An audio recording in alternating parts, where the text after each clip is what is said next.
Hello, book lovers, and welcome back to my channel. Today, we're going to be doing a March reading wrap up. I read a total of 9 books in the month of March, which is okay for me. I have read maximum of 19 books in one month once, but this month's been quite a busy one with my birthday and going away on holiday, and work's been quite busy. So 9 books I feel is pretty good. And please don't beat yourself up if you've only read one book. Reading is reading, and one book is amazing. Even half a book, you go. So grab yourself a beverage because this is going to be a long one, and let's get down to it.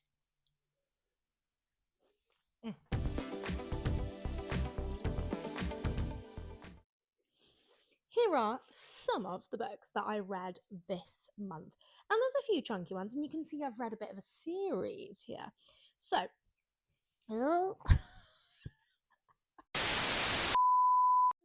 overall, I've had a really good reading month where actually the majority of the books I've read were 4 stars, which is incredible. The first book I read this month was If We Were Villains by M.L. Rio, and this was fantastic.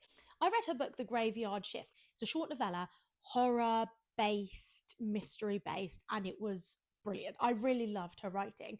So, of course, I had to then read her first book that she'd written, and this was I love her writing. She writes so beautifully, so engaging. She describes things amazingly. This book is a bit of a dark academia style book, and it follows a group of students at a university studying drama, specifically Shakespeare. And I resonated so much with that because I am a theatrical girl and I grew up with Shakespeare. My nan runs a Shakespeare based theatre company. So having the quotes from Shakespeare in there was just brilliant. And I would say, though, if you're not into the Shakespeare, it could be a little bit confusing because you might not understand the references. But it was dark, it was mysterious, it followed a bit of a brutal story that happened to one of the poor students where they ended up passing away in suspicious circumstances. And so there is a detective, they're trying to figure out what's happened. There is dual times, so when they were at university and then 10 years later following that. And I binged this one so quickly. It's just beautifully written and well executed. I would definitely, if you're into that kind of horror, dark academia vibe, give that one a read. The next one I read this month was actually City of Ghosts by V.E. Schwab. And if you've watched my first video, you'll know V.E. Schwab is one of my favourites, if not the favourite authors of mine, because she writes. I have no words for the way she writes. It's so magical and just, it flows beautifully and rhythmically. And whether she is writing a high fantasy book, whether she is writing a young adult children's book or a graphic novel, it's always fantastic.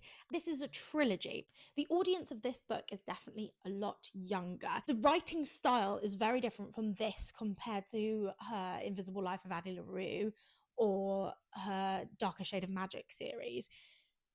It's a lot simpler. You can tell it is written for children because it was so easy to read. And I did read this in one sitting because it was a very short book and the writing is really big, which is brilliant. But I really enjoyed the story. This follows Cass, a young girl who had a near death experience. And since then, she can actually see past the veil and go through the veil to see ghosts and other different beings. We follow her story where some things go wrong with the veil and things are taking her over. And I really enjoyed this. This was set in Edinburgh as well. And I love Edinburgh. It's a gorgeous, beautiful place. So this was thrilling.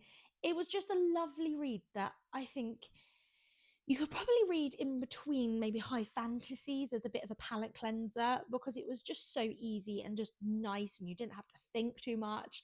And it's V. Schwab. Enough said. I then decided I fancied a series, to read a series and just be completely engaged and in that world. And so I picked up the Shatter Me series. And I haven't read them all, as you can see here. These are the ones that I read this month. And I'm really, really enjoying them. The first one, Shatter Me, I have read before and just didn't continue the series for some reason. So I decided to read it again. And I just love it. It's dystopian, realistic, with a hint of sci fi psychic powers. It's gotten a very apocalypse style vibe to this, where things have gone so wrong for the world and there are different factions in the way the leaders aren't good. They are trying to eliminate certain types of people, and they follow the main character of Juliet, who has some incredible powers. And in the first one, she can't touch anybody because if she touches someone, they're in excruciating pain, so much so that she can kill someone with just her touch. And so they lock her away, and that's where you start the first book. And we then go on a journey. There are some love interests, there's obviously politics, there is a bit of a coup type situation, and they are written so beautifully. I feel like I've said that about every book I've read this month, but they're written so easy to read and engaging. I did find a little bit as we're going along in the series that it is very back and forth, repetitive, and kind of, oh, she loves him, she doesn't. Like it that way. That's not a spoiler because you don't know who I'm talking about. I would definitely recommend these because they are interesting. And I'm not usually a dystopian type person because I get a bit nervous in the fact that that could happen in real life. And it puts me on edge a little bit. But I really enjoyed these, and they're really quick reads. The writing isn't tiny, and it has the perfect chapter size, and they were just so easy to read. Hence why I've read 3 full books and 2 little novellas in Unite Me. I'm excited to carry on this series, maybe next month, I hope, because it'll be good to finally get this series finished as it's been on my TBR for so long, but I am glad I have finally started these. The next one I read is A Serial Killer's Guide to Marriage by Asia McKay, and this was actually really interesting. It follows 2 ex serial killers who used to kill people and then they've gotten together and now they are married. They start killing together until Hayes got pregnant and they have a baby. And so Fox, the male in this, says, that's it, we can't kill anyone else because we have a baby, we've got to be responsible adults.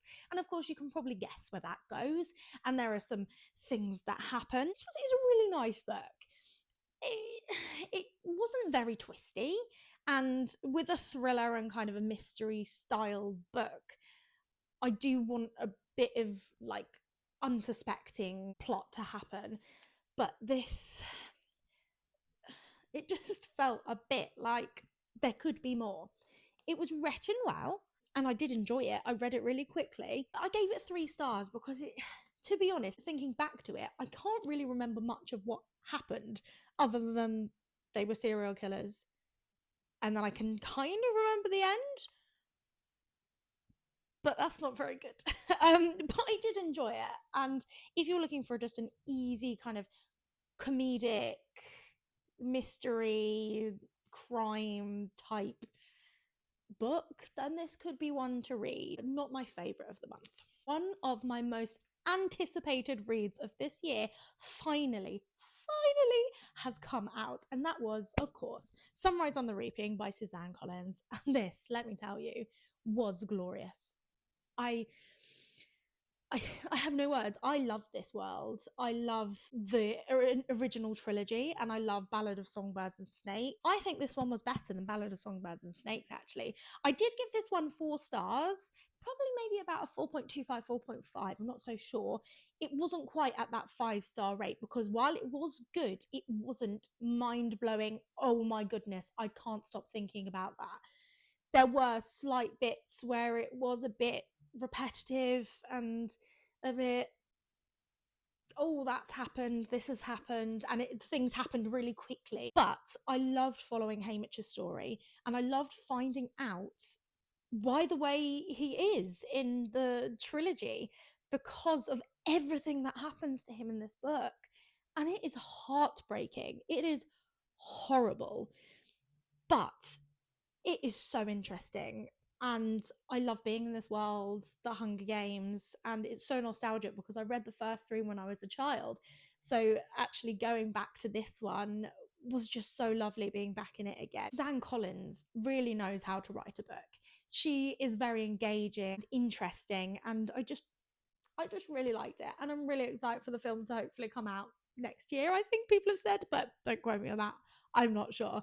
But if you like the Hunger Games, please read it. And finally, for this month, I read The Ragpicker King by Cassandra Clare. And this is the second book in the Chronicles of Casterlyne series, which follows Kell and Prince Connor. And Kell is Prince Connor's sword catcher. So he's kind of like his body double, and he's hired to protect the prince. And if there's a dangerous situation, Kell will dress up and wear a talisman so he looks so like Prince Connor, so that you're not putting the actual prince in danger.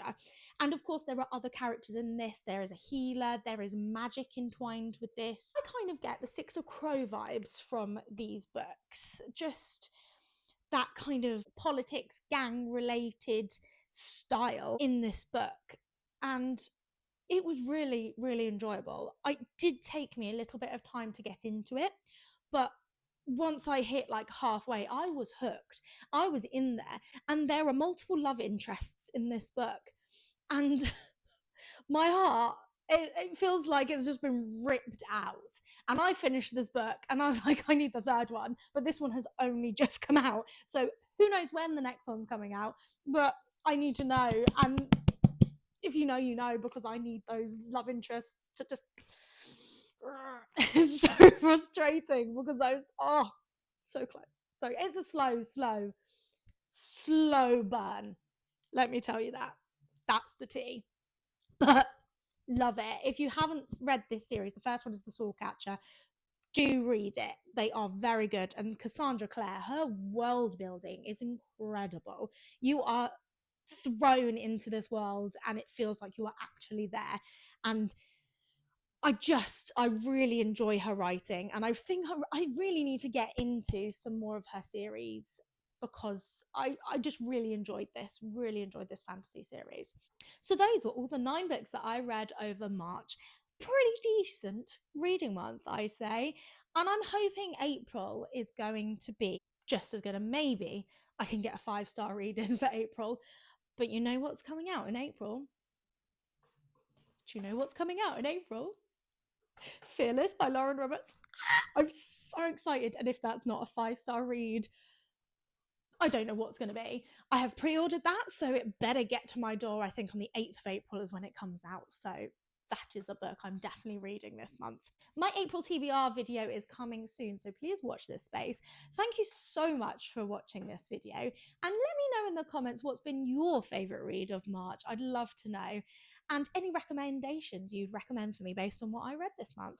Thank you again for watching this video. Make sure to subscribe and like this video and share it with all your friends. I'd really appreciate that. And I will see you for the next one. Bye!